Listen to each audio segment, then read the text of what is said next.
Gracias, señor presidente. Bueno, estamos hoy discutiendo un proyecto de ley que tiene por objeto establecer parámetros epidemiológicos objetivos para recuperar de una vez por todas una lógica sanitarista a la hora de discutir la adopción de medidas de restricción indispensables en el contexto en el que estamos viviendo. Este proyecto de ley, esta propuesta remitida al Congreso Nacional para discutir en la Casa de los Representantes del Pueblo y de las provincias, intenta que se establezcan reglas claras, objetivas, y con ello despejar lógicas electoralistas o marketineras que últimamente, aunque algunos senadores lo desconozcan, se han impuesto por sobre los criterios sanitarios a la hora de tomar decisiones por parte de algunos gobernadores o jefes de gobierno en particular. Es una ley que vamos a discutir rápido, porque la situación así lo amerita, porque es urgente adoptar este tipo de medidas objetivas, establecer parámetros para saber cómo debemos comportarnos a medida que evoluciona esta pandemia. No somos Alemania, porque en Alemania hubo una situación completamente distinta. En Alemania, efectivamente, hubo discusiones entre los distintos estados que, por suerte, en la primera etapa de la pandemia no tuvimos en la Argentina. Y por eso no tuvimos la necesidad de empezar a discutir antes esta ley. Pero como empezó a meterse, a colarse el criterio electoralista, la especulación electoral en el medio de la discusión de medidas de importantes restricciones como las que tenemos que tomar, hubo la necesidad de mandar esta ley al Congreso que hoy estamos debatiendo. La Ciudad de Buenos Aires y la mayoría de las provincias acompañaron durante todo el año pasado, como se destacó acá muchas veces, las medidas de restricción que se fueron adoptando, incluso las más estrictas. El año pasado, de común acuerdo, llevamos adelante medidas mucho más estrictas que las que hoy están en discusión y que para algunos han generado un hartazgo en la población. Y a partir de ese hartazgo en la población, a pesar de que la situación es mucho más grave, piensan que electoralmente les conviene hacerse los paladines de la libertad y de la flexibilización sanitaria. Se equivocan, se equivocan.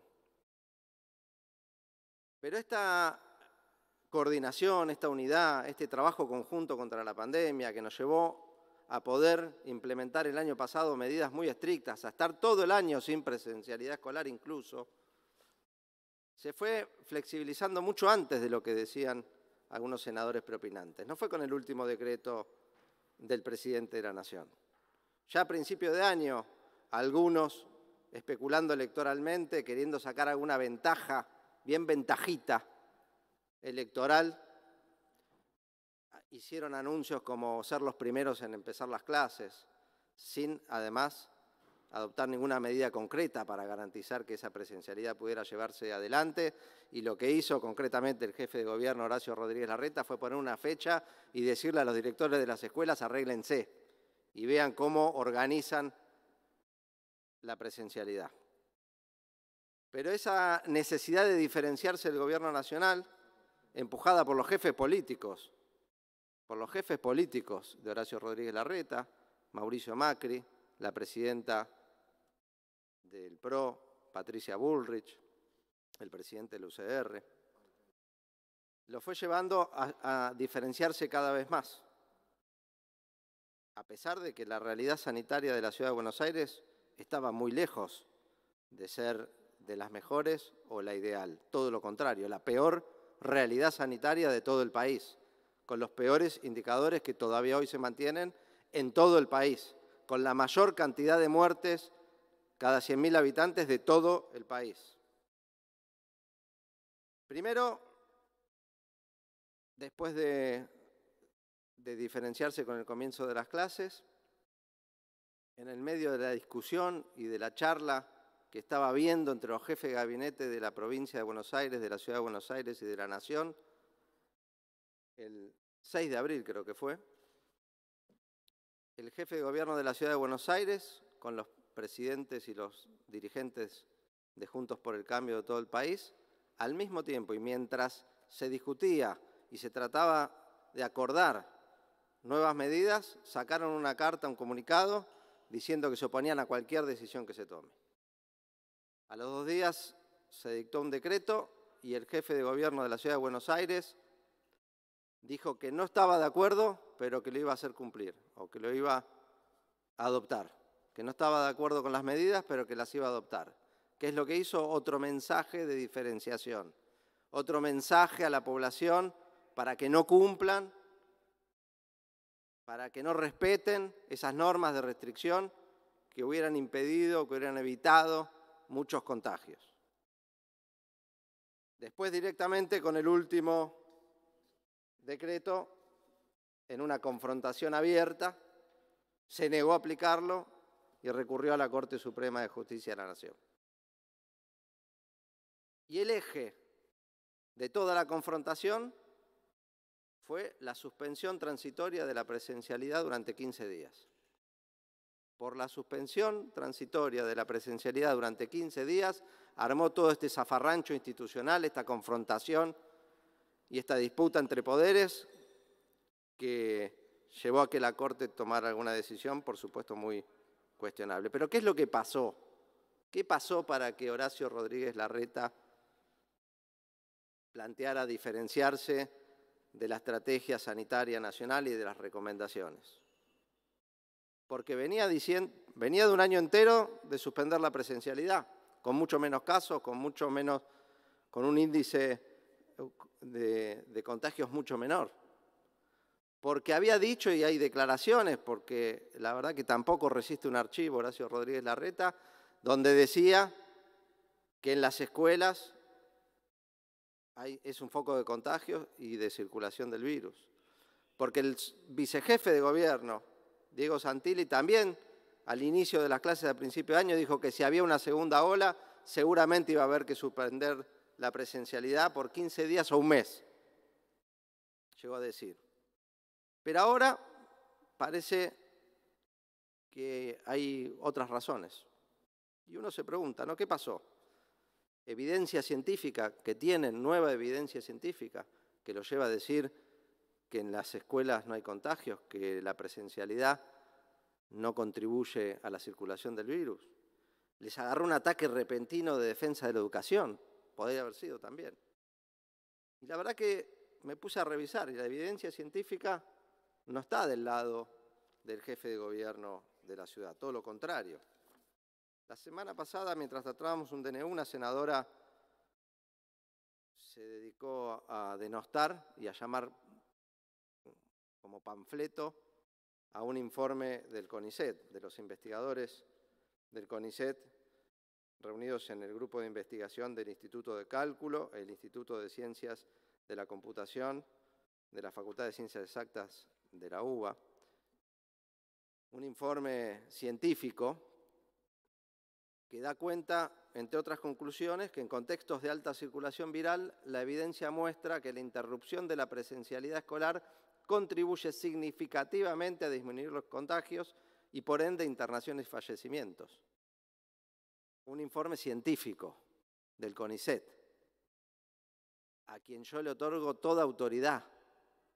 Pero parece que hay algunos dirigentes políticos que lo que es nacional, que lo que surge de científicos de nuestro país no le dan tanta trascendencia. Lo mismo pasó con la validez de las vacunas, que tuvieron que esperar una publicación internacional.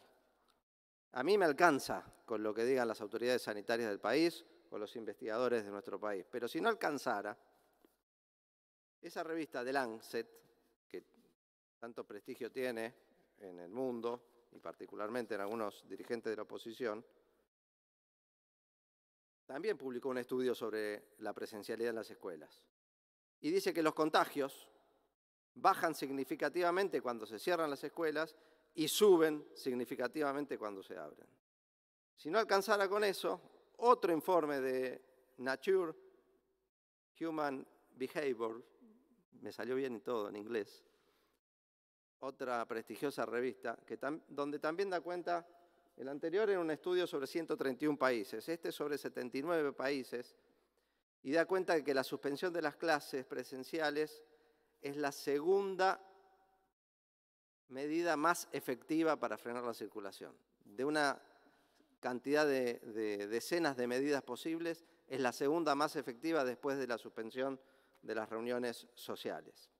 Entonces, hay criterios, y ya voy cerrando, científicos para determinar que hay que tomar medidas también con la presencialidad. No es la evidencia científica lo que lo llevó a cambiar de opinión.